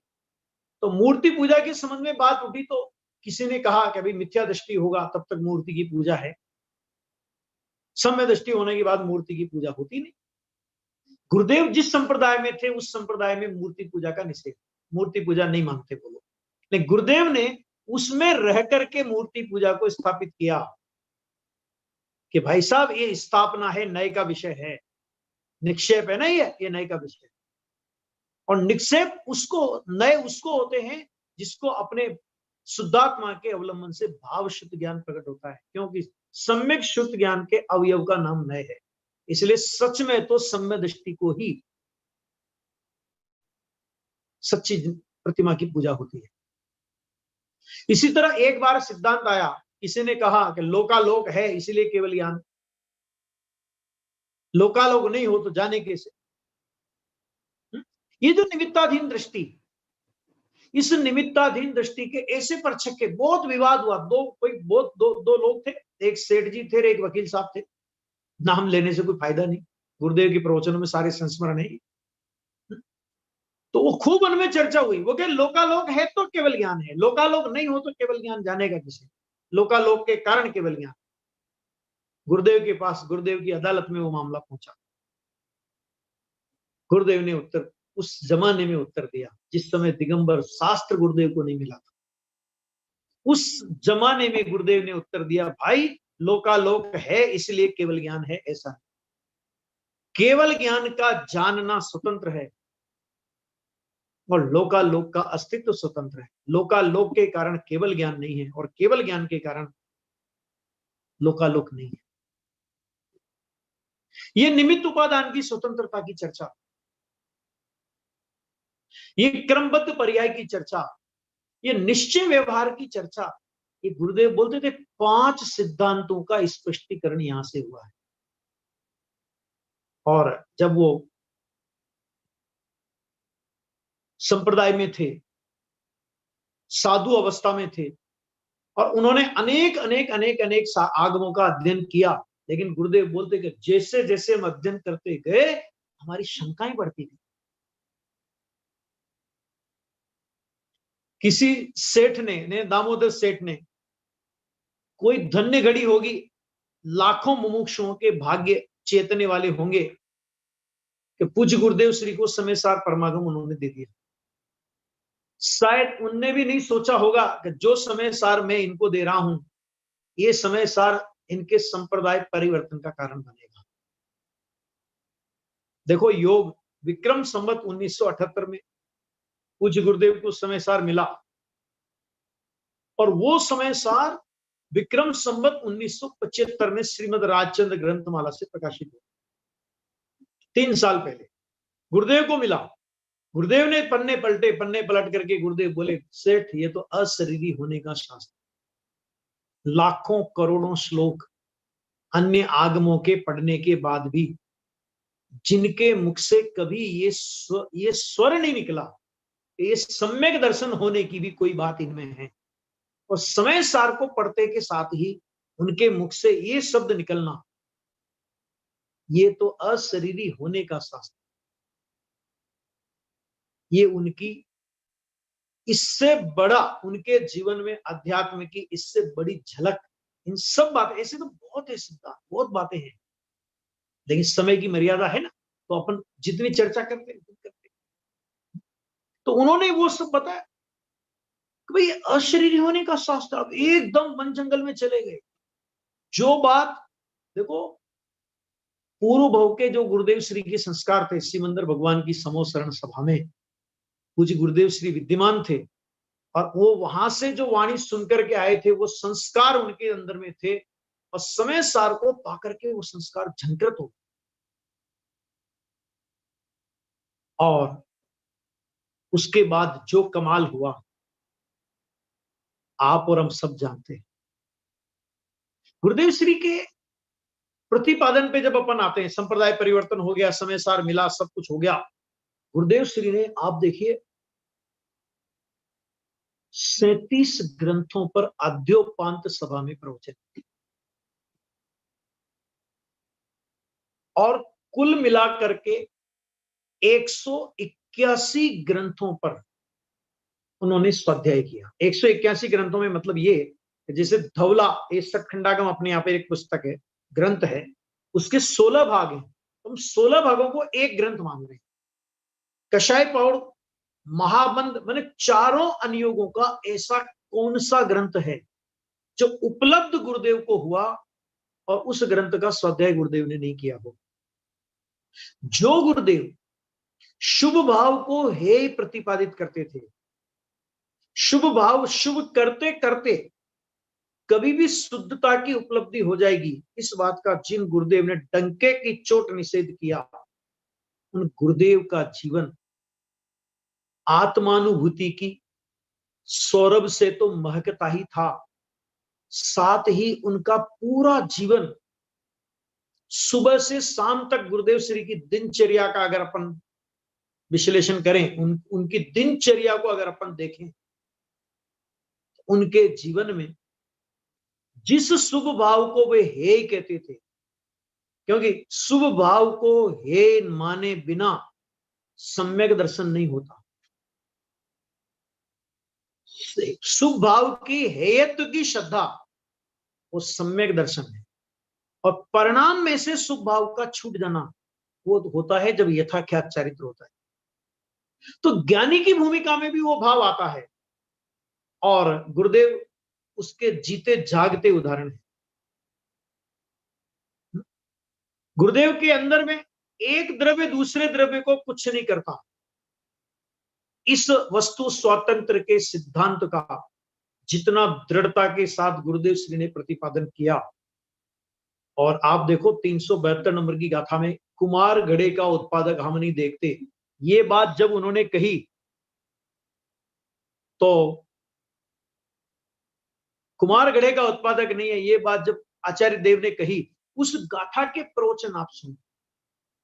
एक उदाहरण आचार्य देव ने दिया और उस उदाहरण को सिद्ध करने के लिए गुरुदेव ने कितने उदाहरण दिए।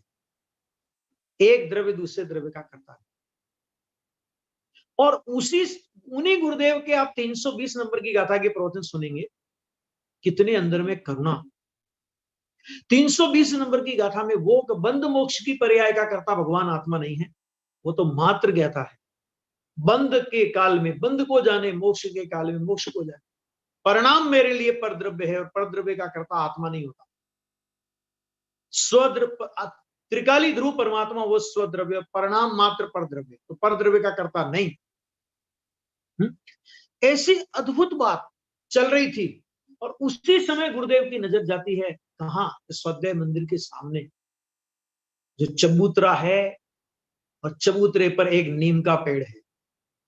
नीम के पेड़ की कुछ पत्तियां और कुछ बच्चे उन पत्तियों को लेकर के खेल रहे। एकदम गुरुदेव के प्रवचन अगर आप सुनेंगे, ध्येय पूर्वक गेय में प्रवचन प्रकाशित है, उसमें गुरुदेव ने बोला आ माँ बाप छोकरा उन्हें साचवता नहीं, संभालते नहीं है। एक एक पत्ती में असंख्य असंख्यात जीव है। अरे तेरे पूर्व भव के माता पिता उसमें बैठे। एक तरफ इधर एक प्राणी मात्र को पर्याय दृष्टि गौण करके भगवान देखने की उनकी नजर। नीम का पत्ता भी अगर कोई छू दे तो उसके प्रति वो बरस पड़ते थे। उनको विवेक नहीं। अब उस समय कोई गुरुदेव से प्रश्न करे कि साहब आप तो बोलते थे एक द्रव्य दूसरे द्रव्य को छूता ही नहीं। कि देखो भाई, एक द्रव्य दूसरे द्रव्य को नहीं छूता, ये सिद्धांत परम सत्य है। और अभी भी तुमने नीम के पत्ते को नहीं छुआ है, लेकिन तुमने जो इस प्रकार का परिणाम किया, तुमको उस परिणाम का महापाप लगेगा। देवेंद्र जी, टाइम थोड़ा देख के चलना पड़ेगा। तो ऐसा, हाँ, तो इसलिए ऐसे बहुत सी चीजें हैं जिन पर आप विचार करें तो बहुत बातें हैं कहने के लिए। तो इतना है कि मेरे पास अभी अपना पास समय भी उतना नहीं है। बहुत सी बातें हैं निश्चय व्यवहार का जो सुमेल पूज्य गुरुदेव श्री के जीवन में देखने को मिलता है। अरे पूज्य गुरुदेव श्री, क्या सभी ज्ञानी धर्मात्माओं का जीवन ऐसा हो? ना उनको निश्चय का अतिरेक होता है, ना व्यवहार का अतिरेक होता है। निश्चय के स्थान में निश्चय की प्रमुखता, स्वदृष्टि में निश्चय की प्रमुखता, वर्तन में निश्चय पूर्वक व्यवहार कैसा होता है वो उनके जीवन में सहज होता है। कोई खींच के करते हो ज्ञानी, खींच के ज्ञानियों को व्यवहार करना नहीं पड़ता। निश्चय आगम और अध्यात्म की संधि बनानी नहीं पड़ती है। जिनको आत्मा सदता है उनको सारी संधियां सद जाती है, और जो संधियां साधने के चक्कर में रहते हैं, ना उनकी संधियां सदती है और ना उनसे आत्मा सदता है। ऐसी बहुत सी बातें हैं जिन पर अपन विस्तार से चर्चा कर सकते हैं, और करना ही चाहिए, क्योंकि ऐसे युग पुरुष अपने को मिले हैं। ये अपन लोगों का महाभाग्य है। मैं तो कहता हूँ चक्रवर्ती से ज्यादा पुण्य लेकर के अपन लोग आए हैं। अगर हम पुण्य की बात भी करें तो कि अपने को गुरुदेव श्री के 9000 घंटे के प्रवचन हैं।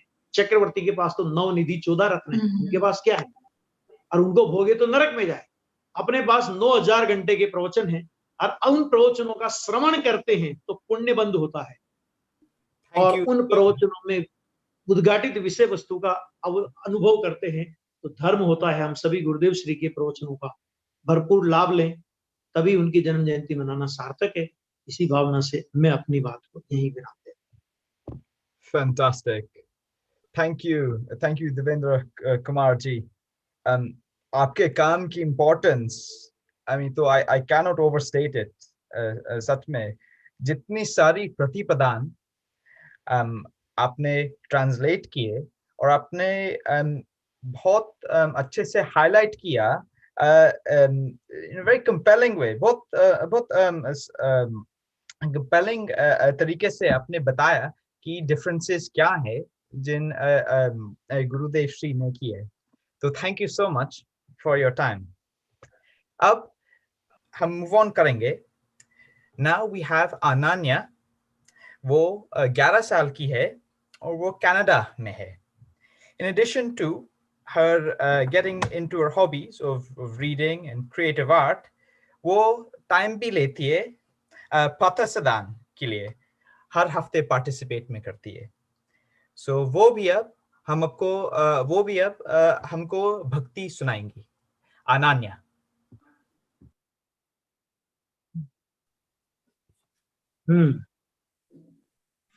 जय जिनेंद्र। હું પરમાત્મા છું એમ નક્કી કર। मैं ज्ञानानंद स्वभावी हूँ, मैं ज्ञानानंद स्वभावी हूँ। मैं हूँ अपने में स्वयं पूर्ण, पर की मुझ में कुछ कंद नहीं। मैं अरस रूपी अस्पर्शी, पर से कुछ भी संबंध नहीं। मैं रंग राय से भिन्न भेद से भी मैं भिन्न निराला हूँ। मैं हूँ अखंड चैतन्य पिंड, निज रस में रमने वाला हूँ।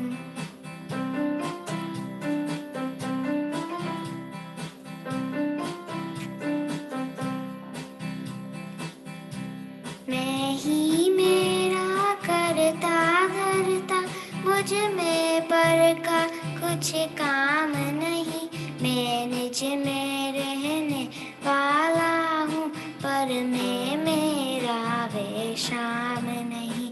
मैं शुद्ध बुद्ध अविरुद्ध एक, पर परिणति से अप्रभावी हूँ।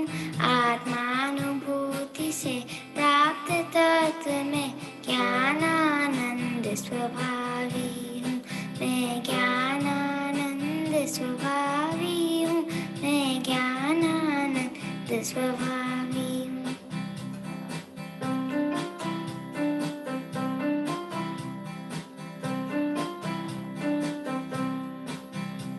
जय Jinendra. Nanya, you are excellent. That is also my favorite bhakti. May Jnana Ananda Swabhavi hu. Even I like to sing it daily. So well done. And I hope you sing it every day before you go to bed. I would like to thank our speakers for their wonderful knowledge, not just knowledge, but also their anubhav of what they've been experiencing with their lectures over the years. Definitely, ये मनुष्य भव गुमाने को नहीं है। इस मनुष्य भव में सम्यक दर्शन करने को ही है। अगर इस भव में नहीं करेंगे तो कब करेंगे? ये सब गुरुदेव की देन है, और गुरुदेव नहीं होते तो सच में हमें क्रमबद्ध के सिद्धांत, निश्चय व्यवहार के सिद्धांत और अनेकों और सिद्धांतों को कुछ पता ही नहीं चलता, और ये भी पता नहीं चलता कि मैं तो वर्तमान में सिद्ध समान हूँ। Thank you again to all our speakers. We have a very short video for 4 minutes only, because Pujya Gurudev Shri came to Kenya, and we are very privileged to say this, that he came to Kenya, to Nairobi, for the opening ceremony of our Shri Mahavir Digambar Jain temple in Nairobi. And I give you an open invitation to come to our temple in Nairobi. Last year, we celebrated 40 years. So Gurudev Shri came in 1980 to Nairobi. Last year, we celebrated 40 years of our temple. और हम लोगों युवा पीढ़ी ने एक short video बनाई थी, तो बस वो हम आप सबके सामने प्रस्तुत करना चाहते हैं। और उसके बाद हम तीनों स्पीकर की एक पैनल रखेंगे और इसमें ऋषभ एक प्रश्न पूछेगा और मैं भी एक ही प्रश्न पूछूंगी, क्योंकि अब टाइम भी ज्यादा हो चुका है। और हमारे स्पीकर्स से हम लोग बातचीत करेंगे और आप सब ऑडियंस से हम एक ही प्रश्न ले सकते हैं, क्योंकि टाइम बहुत हो चुका है। तो बस अब like very quickly we have a 4 minutes video to show you. Vineet, please play.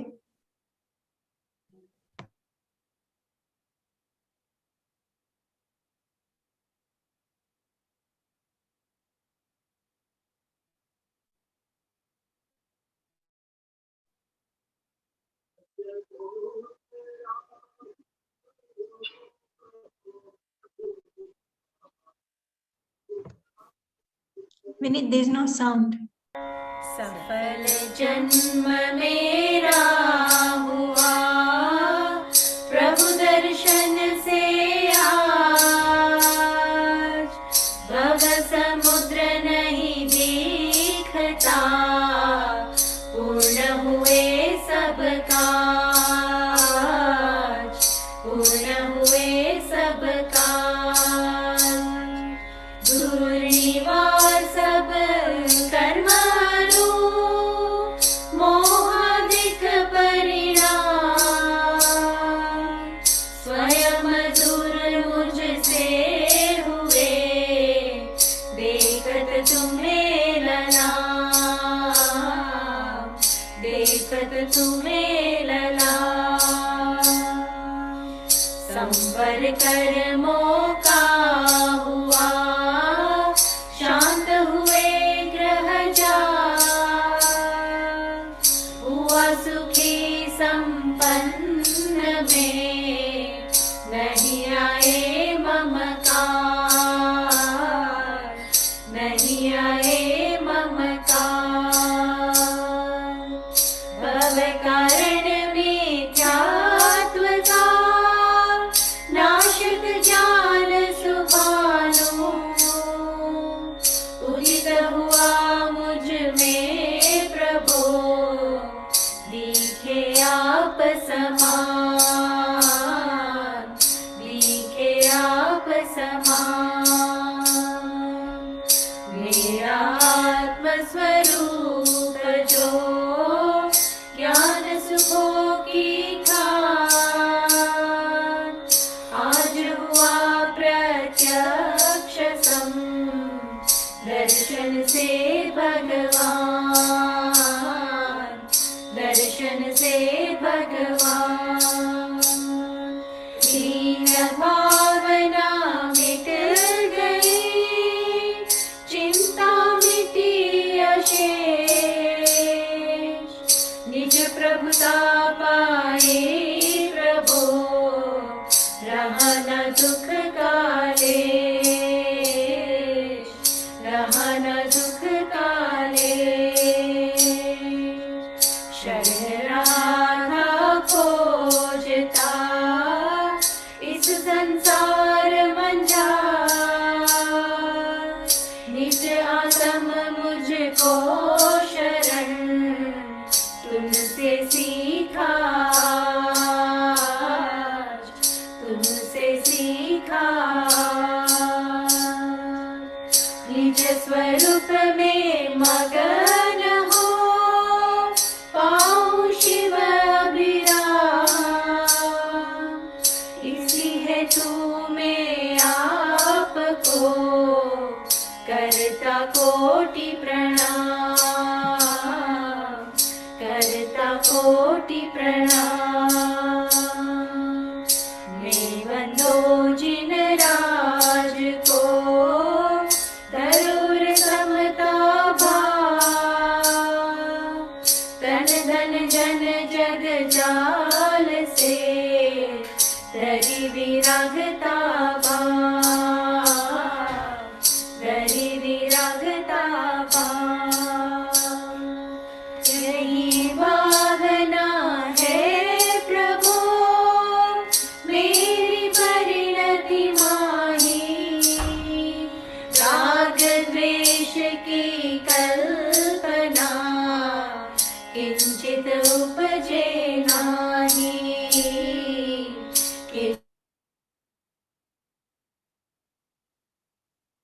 Komalji, your microphone.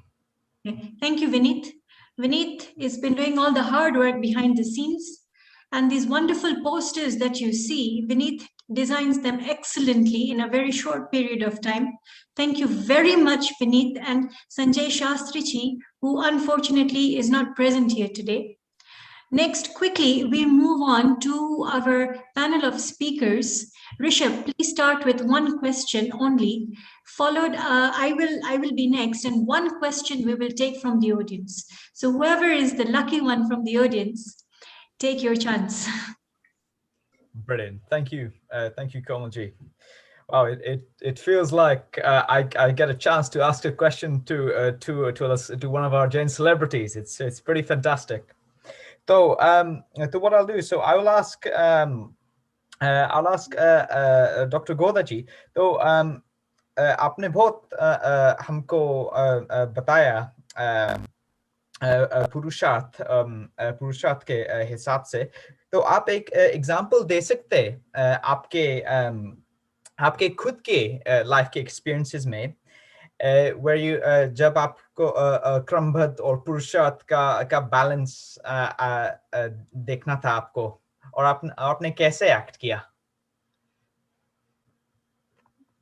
Rishabh जी, बहुत सुंदर प्रश्न आपने पूछा है, और आप हमारी लाइफ के बारे में पूछ रहे हैं। हमारी तो पूरी जिंदगी क्रमबद्ध है। हम आपको क्या घटना बतलाएं? क्रमबद्ध तो हमारी लाइफ है, क्रमबद्ध हमारी लाइफ स्टाइल है, क्रमबद्ध हमारा जीवन है। हमारे को हर कदम कदम पर क्रमबद्ध याद आती है। दिन में 50 बार क्रमबद्ध याद आती है। हम कौन सी घटना का उल्लेख करके बतलाएं?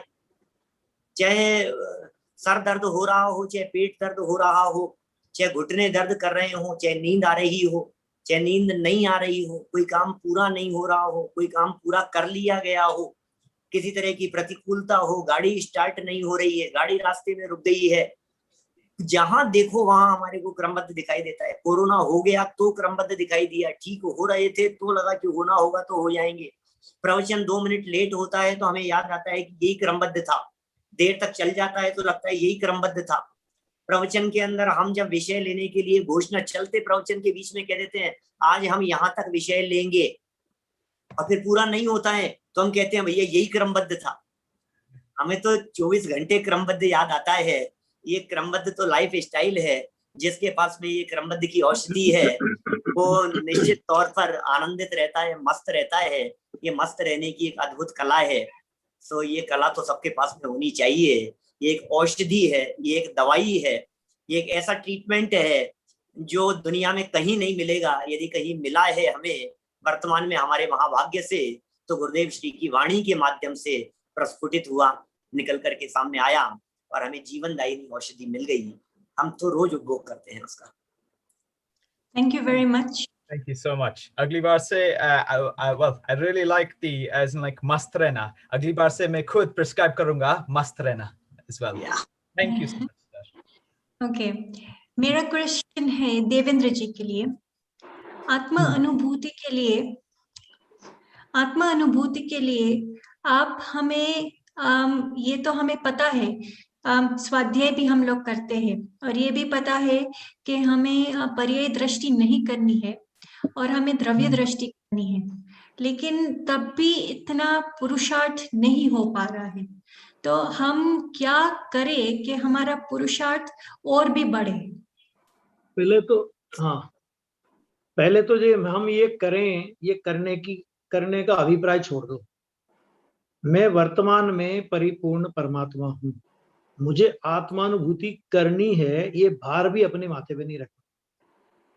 क्योंकि जब मैं परिपूर्ण हूं तो परिपूर्ण को करना क्या? जब ऐसा परिपूर्ण का रटन, वही मतलब करने की भाषा में कहो तो वो करनी होगी, है ना? मूल बात तो है। Thank you. और वजन लेके नहीं घूमना, नहीं मेरे को एक। हाँ बोलिए। अच्छा ना सॉरी, आप बोलिए। हाँ नहीं ठीक है, बस यही कहना था मेरे को संक्षिप्त में, इतना ही। क्योंकि हमको मुझे सम्यक दर्शन प्राप्त करना है, मुझे ये प्राप्त करना है, मुझे वो प्राप्त करना है। पहले तो ये नक्की करो कि मैं परिपूर्ण हूँ, मुझे भगवान होना है, नहीं होना है से बात शुरू मत करो। है से अपनी बात शुरू करो। मैं कौन हूं? मैं भगवान हूं। ये तो मैं हूं, ये स्वीकार कौन करता है? ये हूं का स्वीकार भी वर्तमान परिणाम करता है। तो जहां मैं हूं, मैं ऐसा हूं, स्व सन्मुख होकर के ये स्वीकार हुआ, इसी का नाम आत्मानुभूति। बिल्कुल सही है। वो इतना ही वो वजन आना चाहिए कि मैं हूँ, वर्तमान में वजन हूँ, है पे छूं। आना चाहिए। हाँ, करना, मुझे ये होना है, मुझे ये करना है, इस पे वजन नहीं आना चाहिए। मैं वर्तमान में ऐसा हूं, ऐसा वजन आना चाहिए। एक प्रश्न हम लेंगे ऑडियंस से, संजय कुमार शास्त्री के लिए। कोई भी अगर एक प्रश्न पूछना चाहते हैं तो please raise your hand very quickly. Sheela ji, please come forward. Sheela Shah.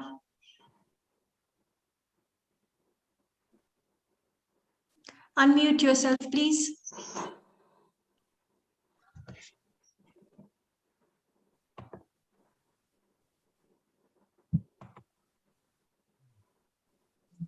Please ask your question.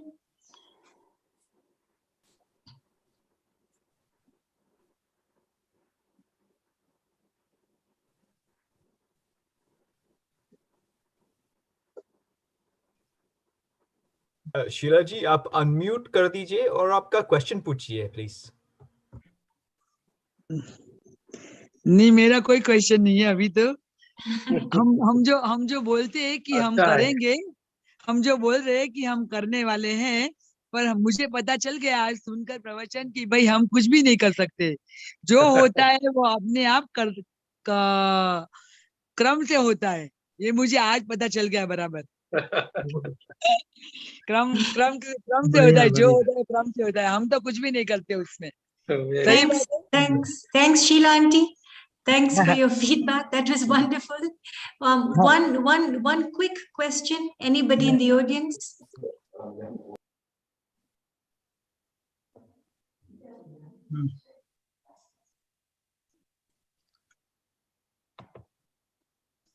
Hand raise करवा लीजिए, इसको पूछना हो। जिनको भी पूछना हो वे हैंड रेज करें अपना। Galaxy Note 9. Yeah, I'm Ashok Kabra from Kisumu, Kenya. वर्तमान संदर्भ में जब पूरे विश्व में कोरोना बीमारी से मानवता परेशान है, इस संदर्भ में मैं पूछना चाहता हूं कि भगवान महावीर के जो 4 मुख्य सिद्धांत हैं, अहिंसा, अपरिग्रह, आहार और अपोलॉजी, इसको आप कोरोना बीमारी के संदर्भ में किस तरह से देखते हैं?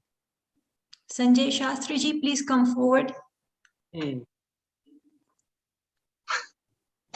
कोरोना महामारी जो वर्तमान में है वो वास्तव में देह की बीमारी है और वो देह का स्वरूप है, बाहर में कर्मोदय का स्वरूप है।